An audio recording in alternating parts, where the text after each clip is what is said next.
Hello hi friends. ನಂದೊಂದು small business ಇದೆ. ನಾನು 100% ಸೋಯಾ ವ್ಯಾಕ್ಸ್ ಯೂಸ್ ಮಾಡಿಬಿಟ್ಟು ಕ್ಯಾಂಡಲ್ಸ್ ಮಾಡ್ತೀನಿ. ಇದು ನಾನು ಕ್ರಿಸ್ಮಸ್ ಟೈಮಲ್ಲಿ ಮಾಡಿರೋ ಒಂದು ಬಿಗ್ ಕ್ಯಾಂಡಲ್.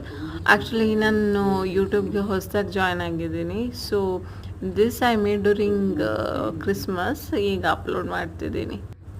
ನಿಮಗೆ ಇಷ್ಟ ಆಗಿದ್ರೆ ಲೈಕ್ ಮಾಡಿ, ಸಬ್ಸ್ಕ್ರೈಬ್ ಮಾಡಿ. ನಾನು ಇನ್ನೂ ಜಾಸ್ತಿ ವೀಡಿಯೋಸ್ ಹಾಕ್ತೀನಿ ನಾನು ಮಾಡಿರೋ ಕ್ಯಾಂಡಲ್ಸ್ದು.